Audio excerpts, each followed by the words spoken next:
Hi everyone, I hope that mocks went okay. Remember though, this is the first mock of two, and if you stay in until the end of year 13, we can look at the exam slightly differently because it won't carry through.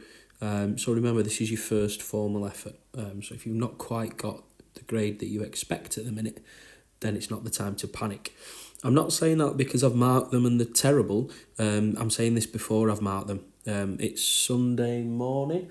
You're going to sit your exam tomorrow. So we'll see how we get on. Okay, this video is all about the Kansas-Nebraska Act. Now, prior to the Act, there was no Kansas territory, but there was a Nebraska territory. And you can see that land is part of the Louisiana Purchase. Now, the plan is to split Kansas and Nebraska into two states, and you can see that has happened later on.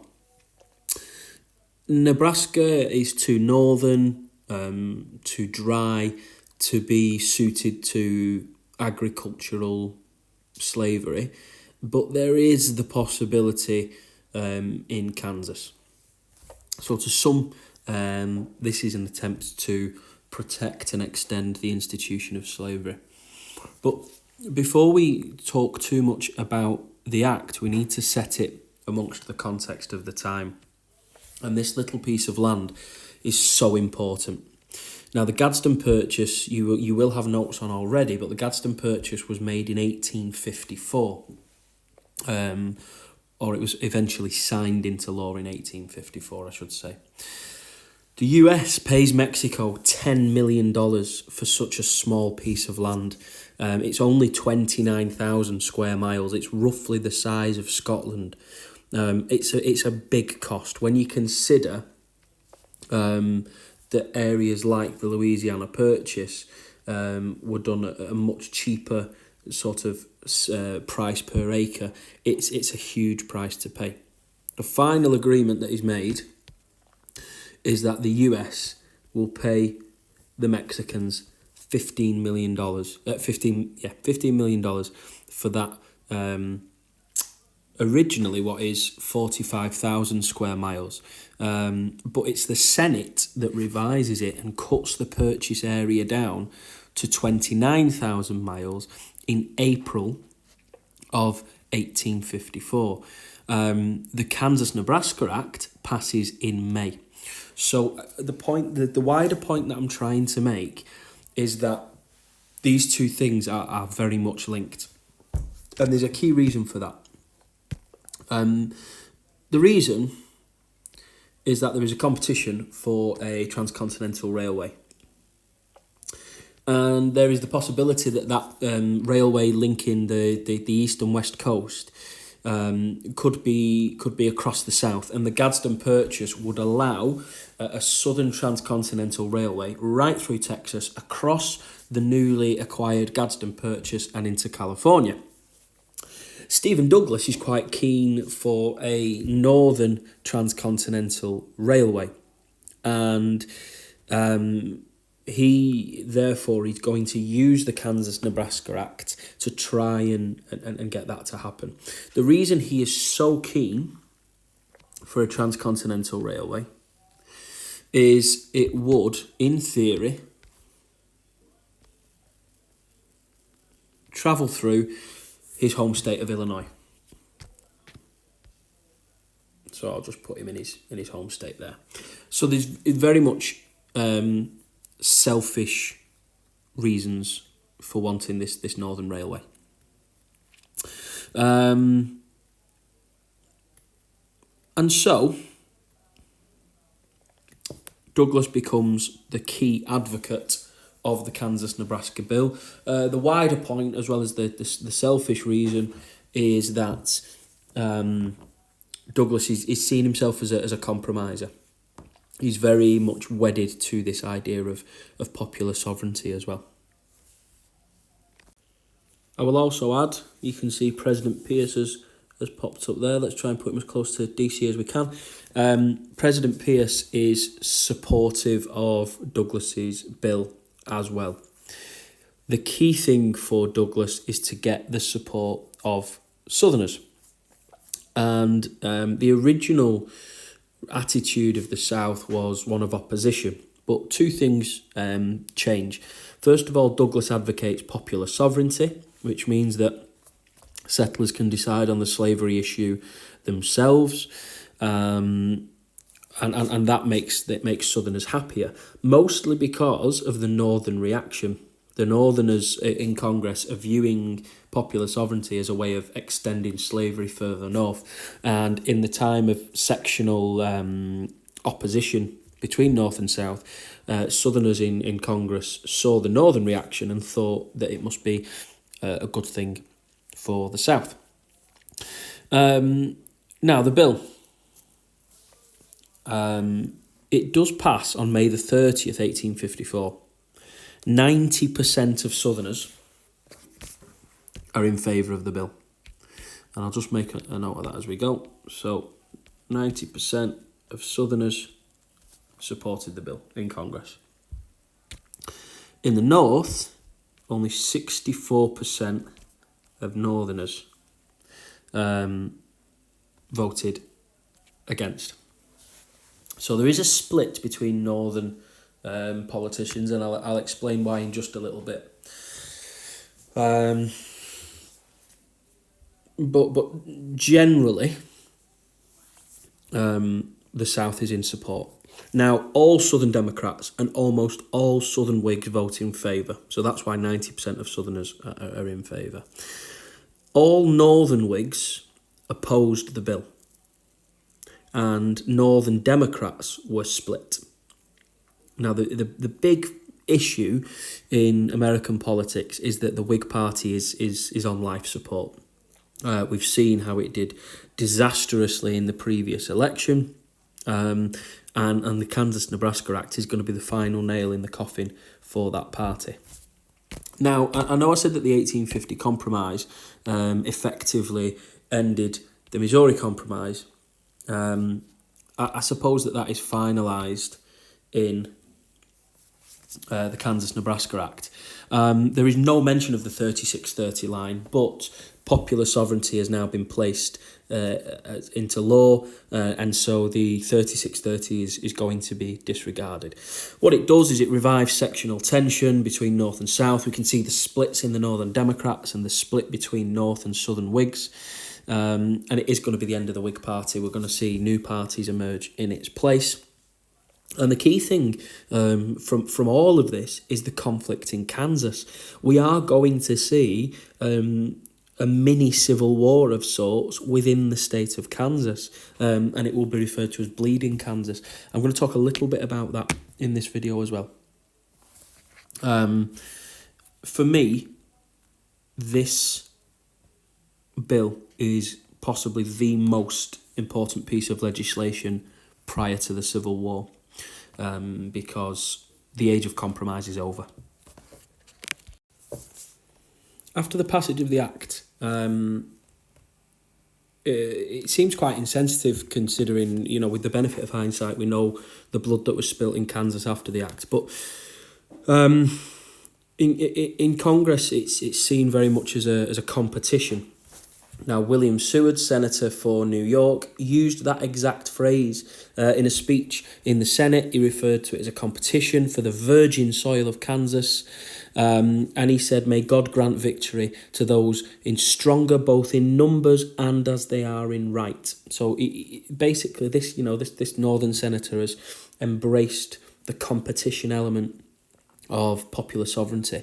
Senator Atchison, and we're going to come back to this individual a few times, he said that we are playing for a mighty stake, and it is a game that must be played boldly. And he does play it boldly. In March in 1855, he sends over 1,000 people from Platte County, which is a bordering county in his state of Missouri, into Kansas. And he says that he has a capacity for 5,000, and he quotes, he will send enough to kill every goddamned abolitionist in the state. Now, President Pierce sends Governor Reeder, a pro-slavery Democrat, to oversee the first elections in the Kansas Territory. But the election is hijacked by these so-called border ruffians sent by Senator Atchison. And so we've got a huge amount of Missourians voting in favour of the Kansas Constitution. And what we get is a clear and misleading win for the pro-slavery party. It will go on to draw up a pro-slavery constitution.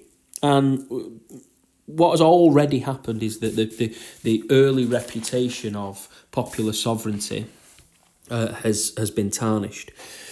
Governor Reeder, surprisingly for a pro-slavery Democrat, doesn't want to abide by the result because he doesn't deem it legitimate, and he orders new elections in 1/3 of the new counties set up in Kansas, and most wins in the recounts in the second elections were won by free staters. But what we already have being set up in the state of Kansas, in Lecompton, is a pro-slavery government at local level, passes pro-slavery laws. Now, Governor Reeder vetoes those pro-slavery laws, but the Lecompton government overrides them. And so we've already got a governor and the state government in opposition to one another. And so the President Pierce acts. Can't seem to get him there. President Pierce decides to act. He replaces Governor Reeder and replaces him with a man named Wilson Shannon. What happens is that the Free Staters set up their own government at Topeka. And so Kansas has two rival governments with inherently different views of the slavery question so close to each other. So we've got a pro-slavery government in Lecompton. In Topeka, we have a free state legislature set up. Now, you might think that Topeka is going to be a haven for former slaves. It's going to be a forward-thinking legislature that looks beyond race. And it's far from the truth. There are some abolitionists setting up in Kansas, John Brown being one of them, and later on in the course he's going to become very important indeed. But there are also openly racist individuals. And actually the Topeka legislature doesn't just ban slavery, it bans all blacks from entering the state of Kansas, whether they're free or not. Now I'm going to talk about two very important individuals, both from the state of Illinois. One is a Democrat, one is a Whig that will later become a Republican. The Kansas-Nebraska Act, one of the many consequences is it brings Abraham Lincoln back into politics. So in January 54, I'm going to do Stephen Douglas in blue, as he is a Democrat. In January 54, Stephen Douglas says about the Act, we took the principles established by the Compromise Act of 1850. He declares that there should be congressional non-intervention as to slavery in the territories. He said that the 1820 Compromise had been substituted with a great principle of self-government. And he said the legal effect of this bill is to leave people to do as they please. Why should any northern man object to this principle? Northerners hate this bill. They labelled Douglas as a traitor to the North. In his own words, he said it kicked off a hell of a storm. And he joked that he could light his way home from DC to Illinois with all the effigies of him that were burned. So there was a violent reaction to the bill and to Douglas in the North. Now, Abraham Lincoln, prior to the Kansas-Nebraska Act, had been involved in politics, mostly at state level. Now, for now, but not for very long, he will remain a Whig. But he's a Whig member of the Illinois state legislature in the 1830s. He is a member of the House of Representatives for just 2 years, from 46 to 48. He's the only Whig representing the state of Illinois, and he loses his seat because he was opposed to the Mexican War. So he removes himself from politics, goes back into his employment as a lawyer. But the Kansas-Nebraska Act inspires him to get back involved in politics, and he's planning to challenge Douglas for his seat in the Senate in Illinois. So in October 54, he replies to Douglas's speech from the start of the year. He said, "This is the repeal of the Missouri Compromise, and that declared indifference was in fact covert zeal for the spread of slavery." So he's feeding into northern fears of conspiracy here, that by pretending to be indifferent about the future of slavery, actually, secretly, it's a desire to maintain it. In his own words, he said about the bill, "I hate it."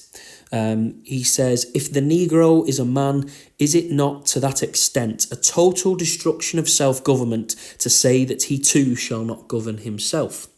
So what he's suggesting is that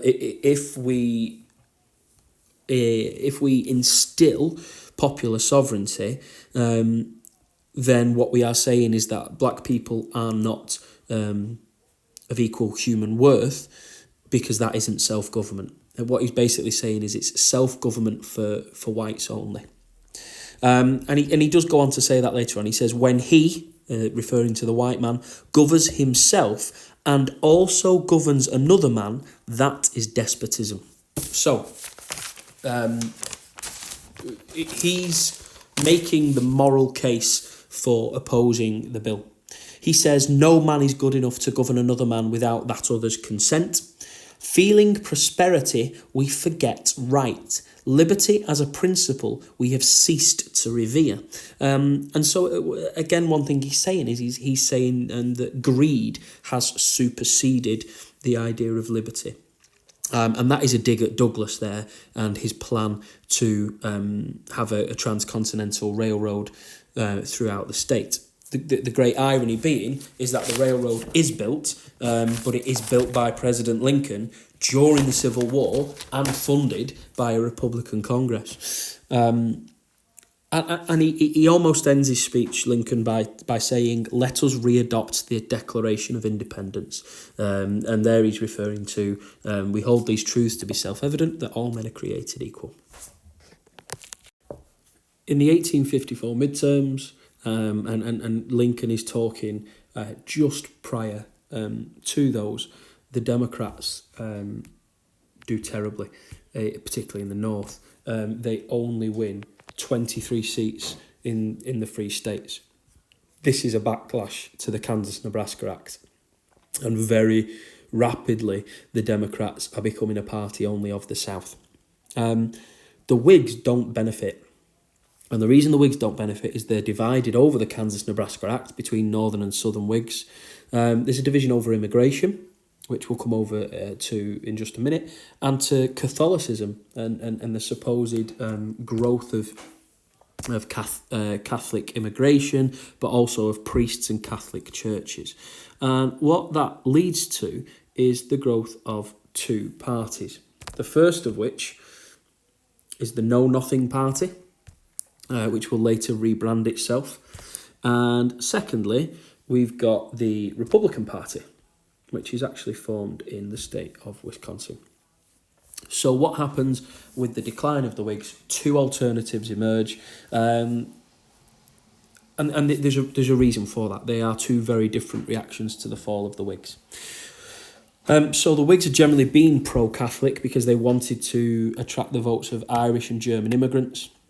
Irish immigrants tended to be poor, fleeing the famine, located mostly in areas of Boston and New York, whereas German immigrants tended to be wealthier and were buying land out in the West. We see the same old arguments about immigration here as we do today. The attitude with so-called nativists was that Irish immigrants were pulling down wages, taking jobs from Americans, contributing to rising crime and a burden on the state's welfare system. So those sort of, old regurgitated views about immigration, we see that. And again, the fear of Catholicism, in the early 50s, the number of Catholic churches and Catholic priests in the north doubled. So that there is a fear of the growth of Catholicism. So, in reaction to that, we get the Know Nothing Party. And you can see there, it says the American citizens, American patriots. We are in favour of the protection of America against foreign pauper labour, against foreigners having a residence in our country of 21 years before being eligible to vote. And if we go over to what they're opposed to, papal aggression and Roman Catholicism, foreigners holding office, being taxed for the support of foreign paupers millions of dollars yearly. So this reaction is what we call nativism. The irony being that this is not a view held by Native Americans. Nativism is the old immigrants, fearful of new immigration. The reason they're called the Know Nothings is because they were originally a secretive organisation, and that was what they were instructed to say. Whenever questioned on their membership or the beliefs of the group, they were instructed to say, "I know nothing." But the nativists would pledge to vote for native-born Protestants to stem the tide of Catholicism. They did stand candidates in the 54 midterms, and again, the general policies are a crackdown on immigration and 21 years before an immigrant could vote in an election. Initially, they have quite the appeal. They have 1 million members after the Kansas-Nebraska Act is passed, and they do particularly well in the state of Massachusetts. They win 63% of the vote. Now, much like the creation of the Brexit Party and Nigel Farage's decision to form a new party and bring a lot of his followers with them, the Know Nothings rebrand themselves in 1855 as the American Party, and they're playing on people's patriotism. They are popular in New England, and with some ex-Whigs in the South as well.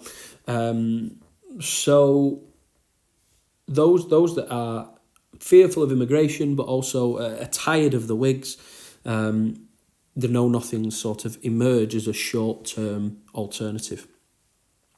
They are popular with younger voters as well, and I do make that point because if we do sort of try to make comparisons to what's going on in ordinary politics, a key difference is the support of young people for the Know Nothing movement. Okay, let's talk about another party now, which is the Republicans. The Republicans are basically a coalition of anti-slavery Northerners. What is strange though, and again we can make comparisons here between the things that the Conservatives and the Brexit Party did in the last general election, they don't want to split the anti-Democrat vote, and so the Republicans refuse to stand against Know Nothings and vice versa. And some Republican candidates were sort of secret members of the Know Nothing movement as well. But the Republicans are most popular in the Midwest. What happens as a result of the midterms and the Democrats doing so badly in the North is that there is an anti-Democrat majority. We have some Republicans, but it is the Know Nothings that are seen as the official opposition to the Democrats. And at this point, you might be thinking, well, why today have we got the Democrat and the Republican Party if the Republicans have emerged and they're not as popular? The Know Nothings decline pretty much as soon as they've emerged, and I'm going to explain on the next slide exactly why. Okay, in 55, the Know Nothings are the fastest growing party in American politics, and you might sort of, wonder why things went wrong. They have similar issues to the issues that the Whigs had, and that is in a time of northern versus southern tensions, they have an appeal both north and south. Particularly, they had some success in Texas, but also in Kentucky and Maryland as well. So the issue that we have is that they're still sort of attracting support north and south, which is the same problem the Whigs had, and it's difficult for a party at this moment in American politics to appeal to both north and south. And so in June 55, the party holds, what have I done? Let's go back. In June 55, the party holds its convention in Philadelphia in the state of Pennsylvania. 53 delegates withdraw from the convention, and that is because the Southern majority present committed itself to the principles of the Kansas-Nebraska Act. Other reasons for the decline of the Know Nothings is decline in immigration meant that nativism was sort of less prevalent. There was a lot of opposition to the secrecy and the perceived thuggery of the Know Nothing movement. They were seen as a group of brutes. And another thing as well is that these sort of old Whigs tried to join the Know Nothing movement, and that sort of undermined their position as the anti-establishment, anti-corruption party. So for quite a few reasons, that the Know Nothings are in decline as soon as they're in the ascendancy. But saying that, and I'll have to go back and get rid of all my annotations first. Despite saying that, at the end of 1855, they are still the main opposition to the Democrats in New York and New Hampshire, in Delaware and Rhode Island, in Maryland. So it's got a sort of a block of support in the Northeast, but also it's the main opposition to the Democrats in California, in the deep south of Louisiana, and sort of in the what could we call it, the upper south maybe, in Kentucky. So again, we can see here the issue is that, like the Whigs, support is spread out. It isn't concentrated. It's impossible for any political party to try to appeal to both North and South at this time, because you're not going to keep the voters that way.